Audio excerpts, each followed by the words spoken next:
Yeremia 36, pembakaran kitab nubuat Yeremia oleh Raja Yoyakim. Dalam tahun yang keempat pemerintahan Yoyakim bin Yosia Raja Yehuda, datanglah firman ini dari Tuhan kepada Yeremia. Bunyinya, ambillah kitab gulungan dan tulislah di dalamnya segala perkataan yang telah kufirmankan kepadamu mengenai Israel, Yehuda, dan segala bangsa dari sejak aku berbicara kepadamu. Ini dari sejak zaman Yosia sampai waktu ini. Mungkin apabila kaum Yehuda mendengar tentang segala malapetaka yang aku rancangkan hendak mendatangkannya kepada mereka, maka mereka masing-masing akan bertobat dari tingkah langkahnya yang jahat itu, sehingga aku mengampuni kesalahan dan dosa mereka. Jadi Yeremia memanggil Baruk bin Neria, lalu Baruk menuliskan dalam kitab gulungan itu langsung dari mulut Yeremia segala perkataan yang telah difirmankan Tuhan kepadanya. Pada suatu kali Yeremia memberi perintah kepada Baruk, aku ini berhalangan tidak dapat pergi ke rumah Tuhan. Jadi pada hari puasa engkaulah yang pergi membacakan perkataan-perkataan Tuhan kepada orang banyak di rumah Tuhan dari gulungan yang kau tuliskan langsung dari mulutku itu. Pada segenap orang Yehuda yang datang dari kota-kotanya haruslah kau bacakannya juga. Mungkin permohonan mereka sampai di hadapan Tuhan dan mereka masing-masing bertobat dari tingkah langkahnya yang jahat itu. Sebab besar murka dan kehangatan amarah yang diancamkan Tuhan kepada bangsa ini. Lalu Baruk bin Neria melakukan tepat seperti yang diperintahkan kepadanya oleh Nabi Yeremia untuk membacakan perkataan-perkataan Tuhan dari kitab itu di rumah Tuhan. Adapun dalam tahun yang kelima pemerintahan Yoyakim bin Yosia Raja Yehuda, dalam bulan yang ke-9, orang telah memaklumkan puasa di hadapan Tuhan bagi segenap rakyat di Yerusalem dan bagi segenap rakyat yang telah datang dari kota-kota Yehuda ke Yerusalem. Maka Baruk membacakan kepada segenap rakyat perkataan Yeremia dari kitab itu di rumah Tuhan di kamar Gemaria, anak Panitrea Safan, di pelataran atas di muka pintu gerbang baru dari rumah Tuhan. Ketika Mikaya bin Gemaria bin Safan mendengar segala firman Tuhan dari kitab itu, turunlah ia ke istana raja, ke kamar Panitera. Di sana tampak duduk semua pemuka, yaitu Panitera Elisama, Delaya bin Semaya, Elnatan bin Akbor, Gemaria bin Safan, Zedekiah bin Hananya, dan semua pemuka lain.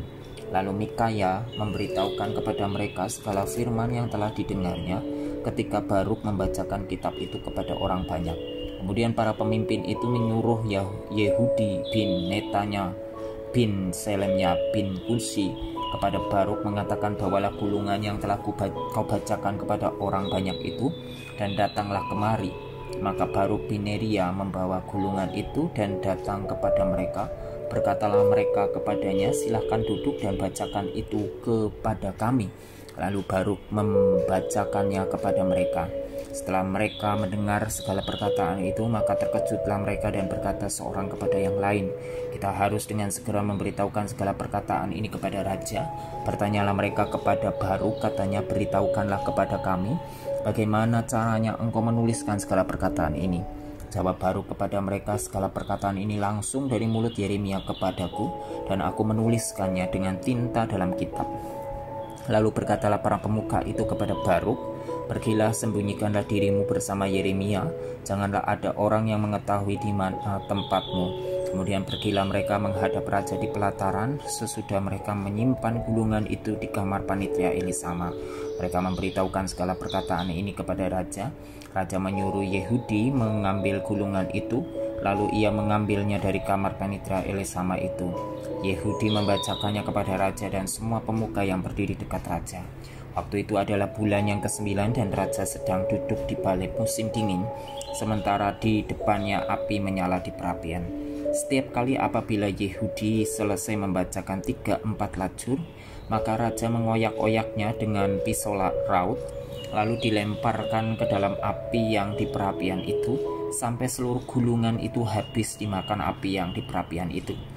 Baik raja maupun para pegawainya yang mendengarkan segala perkataan ini, seorang pun tidak terkejut dan tidak mengoyakkan pakaiannya. Elnatan, Delaya, dan Gemaria memang mendesak kepada raja supaya jangan membakar gulungan itu, tetapi raja tidak mendengarkan mereka. Bahkan raja memerintahkan pangeran Yerahmeel, Seraya bin Asiriel, dan Selemnya bin Abdil untuk menangkap juru tulis Baruk dan Nabi Yeremia. Tetapi Tuhan menyembunyikan mereka sesudah raja membakar gulungan berisi perkataan-perkataan yang dituliskan oleh Baruk langsung dari mulut Yeremia itu. Maka datanglah firman Tuhan kepada Yeremia, bunyinya, ambil pula lah gulungan lain, tuliskanlah di dalamnya segala perkataan yang semula ada di dalam gulungan yang pertama yang dibakar oleh Yoyakim Raja Yehuda. Mengenai Yoyakim Raja Yehuda, haruslah kau katakan, beginilah firman Tuhan, engkau telah membakar gulungan ini dengan berkata, mengapakah engkau menulis di dalamnya bahwa Raja Babel pasti akan datang untuk memusnahkan negeri ini dan untuk melenyapkan dari dalamnya manusia dan hewan. Sebab itu beginilah firman Tuhan tentang Yoyakim Raja Yehuda, ia tidak akan mempunyai keturunan yang akan duduk di atas tahta Daud, dan mayatnya akan tercampak sehingga kena panas di waktu siang dan kena dingin di waktu malam. Aku akan menghukum dia, keturunannya dan hamba-hambanya karena kesalahan mereka. Aku akan mendatangkan atas mereka, atas segala penduduk Yerusalem dan atas orang Yehuda, segenap malapetaka yang kuancamkan kepada mereka, yang mereka tidak mau mendengarnya. Maka Yeremia mengambil gulungan lain dan memberikannya kepada juru tulis Baruk bin Neria, yang menuliskan di dalamnya langsung dari mulut Yeremia segala perkataan yang ada di dalam kitab yang telah dibakar Yoyakim Raja Yehuda dalam api itu. Lagi pula masih ditambahi dengan banyak perkataan seperti itu. Yeremia 37 Raja Sedekia meminta petunjuk kepada Yeremia. Sedekia bin Yosia menjadi raja menggantikan Konya bin Yoyakim Nebukadnezar Raja Babel, telah mengangkat dia menjadi raja atas negeri Yehuda. Tetapi baik pegawai-pegawainya maupun rakyat negeri itu tidak mendengarkan firman yang disampaikan Tuhan dengan perantaraan Nabi Yeremia. Pada suatu kali Raja Sedekia menyuruh Yukal bin Selemya dan Imam Sefanya bin Maaseiah kepada Yeremia untuk meminta, berdoalah hendaknya untuk kami kepada Tuhan Allah kita. Adapun pada waktu itu Yeremia masih bebas pergi datang di tengah-tengah rakyat. Ia belum dimasukkan orang ke dalam penjara. Adapun tentara Firaun telah berangkat keluar dari Mesir. Mendengar kabar itu, maka orang-orang Kasdim yang mengepung Yerusalem angkat kaki dari Yerusalem. Lalu datanglah firman Tuhan kepada Nabi Yeremia, bunyinya, beginilah firman Tuhan Allah Israel kepada Raja Yehuda yang menyuruh kamu kepadaku untuk meminta petunjuk. Harus kamu katakan begini, lihat, tentara Firaun yang telah berangkat keluar untuk membantu kamu akan kembali ke negerinya ke Mesir. Tetapi orang-orang Kasdim akan datang kembali memerangi kota ini, merebutnya dan menghanguskannya dengan api. Beginilah firman Tuhan, janganlah kamu membohongi dirimu sendiri dengan mengatakan orang-orang Kasdim itu telah pergi untuk selamanya daripada kita. Padahal mereka tidak pergi untuk selamanya. Dan seandainya kamu memukul kalah segenap tentara orang Kasdim yang telah memerangi kamu itu, sehingga di antara mereka hanya tinggal orang-orang yang luka parah masing-masing di kemahnya, mereka akan bangun dan menghanguskan kota ini dengan api. Yeremia dipenjarakan ketika tentara orang Kasdim itu telah angkat kaki dari Yerusalem. Oleh karena takut kepada tentara Firaun, maka keluarlah Yeremia dari Yerusalem untuk pergi ke daerah Benyamin dengan maksud mengurus di sana pembagian warisan di antara kaum keluarga. Tetapi ketika ia sampai ke pintu gerbang Benyamin, maka di sana ada seorang kepala jaga yang bernama Yeria bin Selemya bin Hananya. Ia menangkap Nabi Yeremia sambil berteriak, engkau mau menyeberang kepada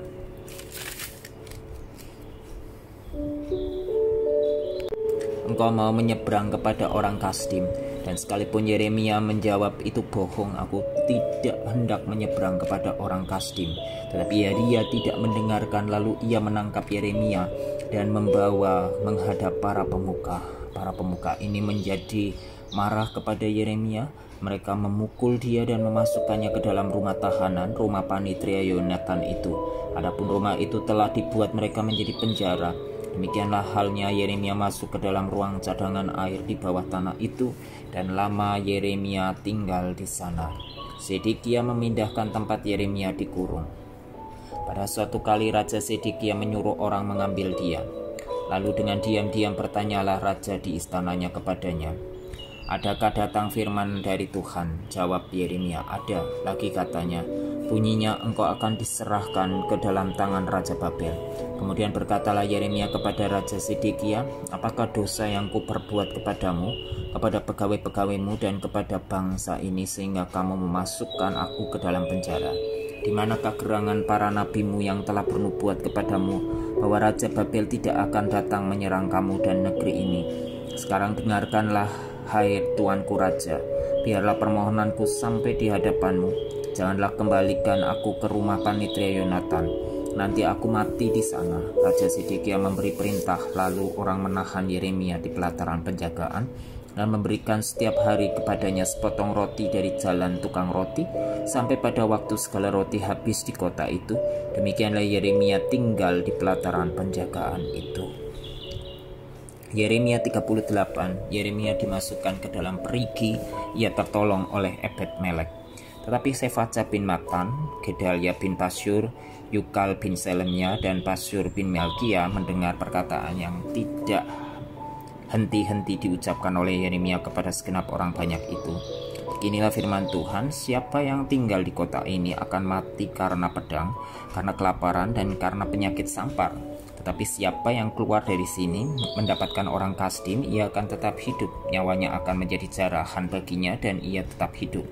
Beginilah firman Tuhan, kota ini akan pasti diserahkan ke dalam tangan tentara Raja Babel yang akan merebutnya.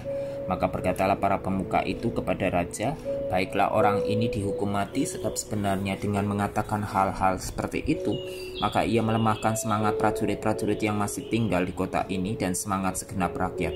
Sungguh orang ini tidak mengusahakan kesejahteraan untuk bangsa ini, melainkan kemalangan.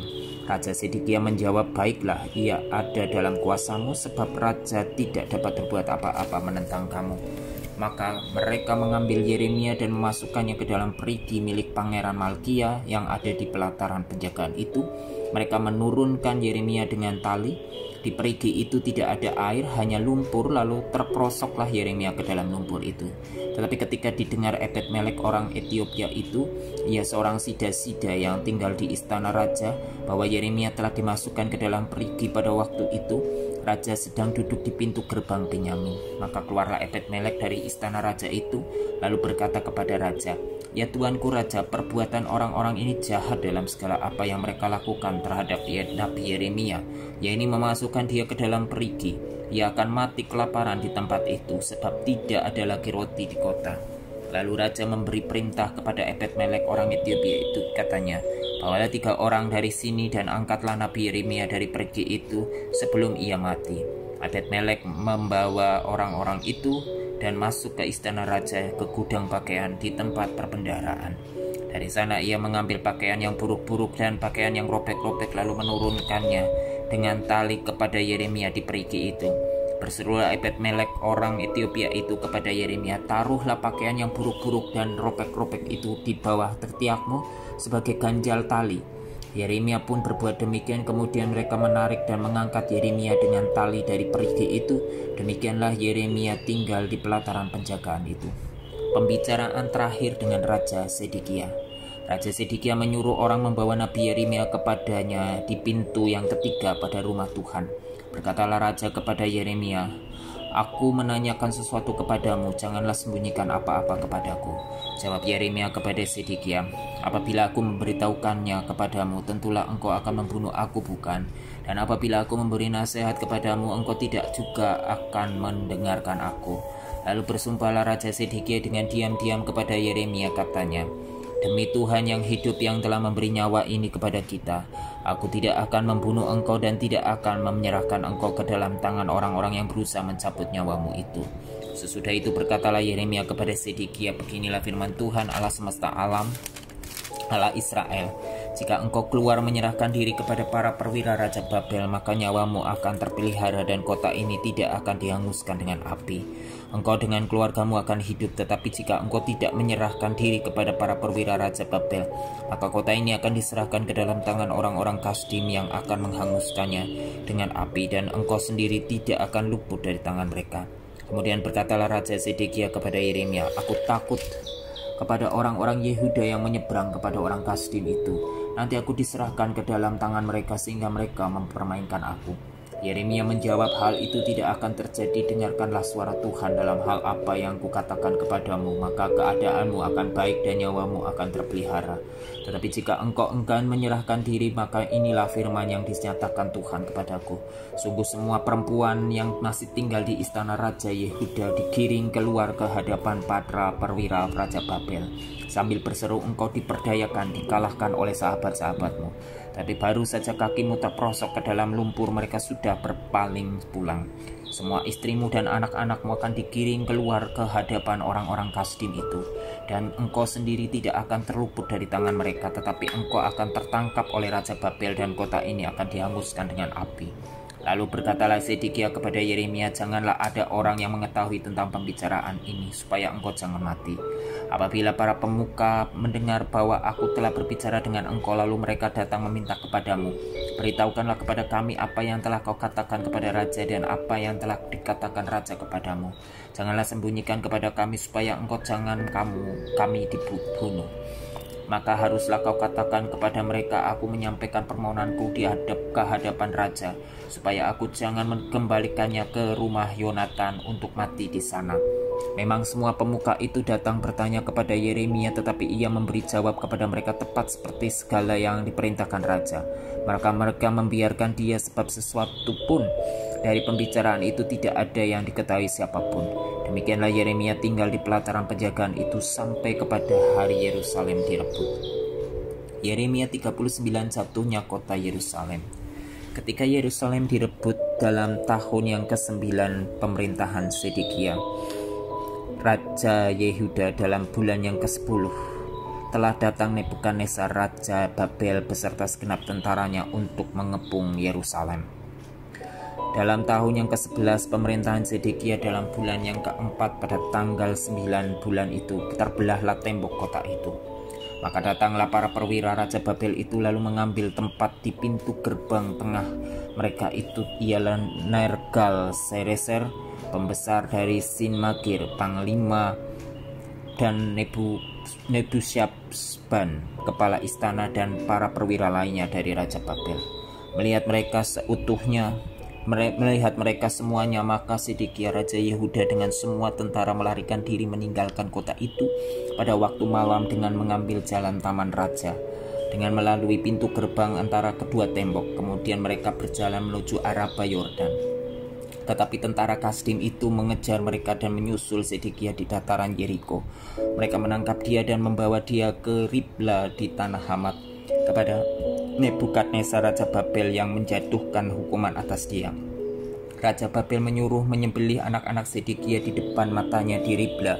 Juga semua pembesar Yehuda disembelih oleh Raja Babel. Kemudian mata Zedekia dibutakannya, lalu ia dibelenggu dengan rantai tembaga untuk dibawa ke Babel. Orang-orang Kasdim membakar istana raja dan perumahan rakyat dengan api, lalu mereka merobohkan tembok-tembok Yerusalem. Kemudian Nebuzaradan, kepala pasukan pengawal, mengangkut ke dalam pembuangan ke Babel sisa-sisa rakyat yang masih tinggal di kota itu, dan para pembelot yang menyeberang ke pihaknya, dan sisa-sisa para pekerja tangan. Tetapi sebagian dari rakyat, yaitu orang-orang miskin yang tidak mempunyai apa-apa, ditinggalkan di tanah Yehuda oleh Nebuzaradan, kepala pasukan pengawal. Pada waktu itu juga diberikannya kebun-kebun anggur dan ladang-ladang kepada mereka. Perintah Nebukadnezar untuk melindungi Yeremia. Mengenai Yeremia, Nebukadnezar Raja Babel telah memberi perintah dengan perantaraan Nebuzaradan, kepala pasukan pengawal, bunyinya, bawalah dan perhatikanlah dia, janganlah apa-apakan dia, melainkan haruslah kau lakukan kepadanya sesuai dengan permintaannya kepadamu. Maka Nebuzaradan, kepala pasukan pengawal, beserta Nebusyazban, kepala istana, dan Nergal-Sareser, panglima, dan semua perwira tinggal Raja Babel, perwira tinggi Raja Babel, mengutus orang. Mereka menyuruh mengambil Yeremia dari pelataran penjagaan, lalu menyerahkannya kepada Gedalia bin Ahikam bin Safan untuk membebaskannya supaya pulang ke rumah. Demikianlah Yeremia tinggal di tengah-tengah rakyat. Janji kepada Ebed-Melek bahwa ia akan dilepaskan. Selagi Yeremia masih terkurung di pelataran penjagaan, firman Tuhan datang kepadanya, bunyinya, pergilah kepada Ebed-Melek orang Etiopia itu dan katakanlah kepadanya Beginilah firman Tuhan semesta alam Allah Israel, sesungguhnya firmanku terhadap kota ini akan kulaksanakan untuk kemalangan dan bukan untuk kebaikannya. Dan semuanya itu akan terjadi di depan matamu pada waktu itu juga.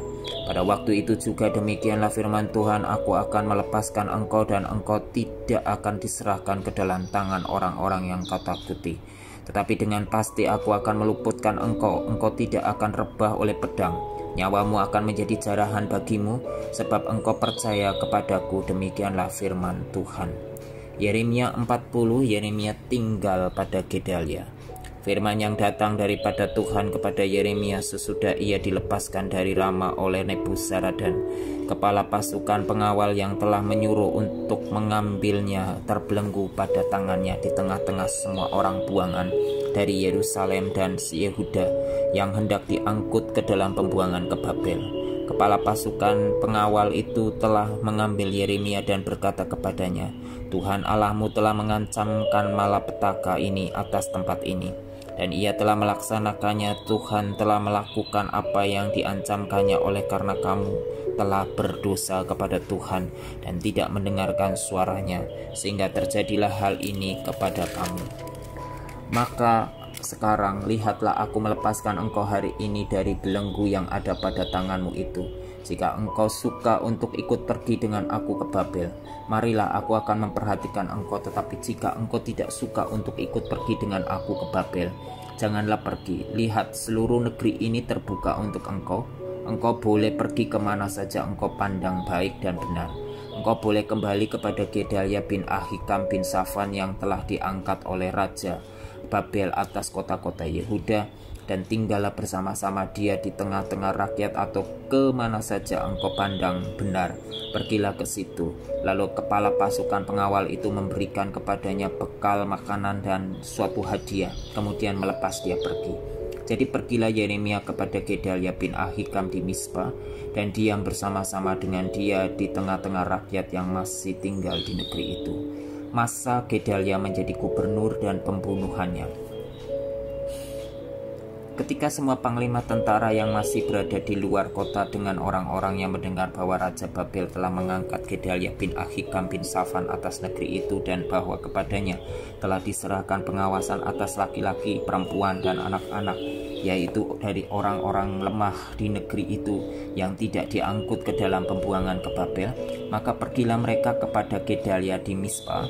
Mereka ialah Ismail bin Netanya, Yohanan bin Karea, Seraya bin Tanhumet, anak-anak Efai orang Netofa itu, dan Yesanya anak seorang Maaka bersama dengan anak buahnya. Lalu bersumpahlah Gedalia bin Ahikam bin Safan kepada mereka dengan anak buah mereka, janganlah kamu takut untuk takluk kepada orang-orang Kasdim itu, tinggallah di negeri ini dan takluklah kepada Raja Babel, maka keadaanmu akan menjadi baik. Dan aku sendiri, aku menetap di Mispa untuk bertindak sebagai wakil di depan orang-orang Kasdim yang akan datang kepada kita. Tetapi kamu ini kumpulkanlah saja hasil anggur, buah-buahan, dan minyak, kemudian simpanlah sebagai persediaan, dan tinggallah di kota-kota di mana kamu hendak menetap. Juga ketika semua orang Yehuda yang ada di Moab, di antara Bani Amon, di Edom, dan di negeri-negeri lain mendengar bahwa Raja Babel telah membiarkan tinggal sisa rakyat di Yehuda dan mengangkat Gedalia bin Ahikam bin Safan atas mereka, maka kembalilah semua orang Yehuda dari segala tempat kemana mereka telah berserak-serak dan masuk ke tanah Yehuda kepada Gedalia di Mispa. Mereka mengumpulkan hasil anggur dan buah-buahan amat sangat banyaknya. Pada suatu kali Yohanan bin Karea dan semua panglima tentara yang masih berada di luar kota datang kepada Gedalia di Mispa. Dan mereka berkata kepadanya, tahukah engkau bahwa Baalis Raja Bani Amon telah menyuruh Ismail bin Netanya membunuh engkau? Tetapi Gedalia bin Ahikam tidak percaya kepada mereka. Kemudian Yohanan bin Karea berkata dengan diam-diam kepada Gedalia di Mispa, baiklah, aku pergi membunuh Ismail bin Netanya itu dengan tidak diketahui siapapun juga. Mengapa engkau harus dibunuhnya, sehingga semua orang Yehuda yang telah berkumpul di sekelilingmu berserak-serak lagi dan sisa Yehuda itu binasa? Tetapi Gedalia bin Ahikam menjawab Yohanan bin Karea, "Janganlah lakukan itu, sebab yang kau katakan tentang Ismail itu adalah bohong."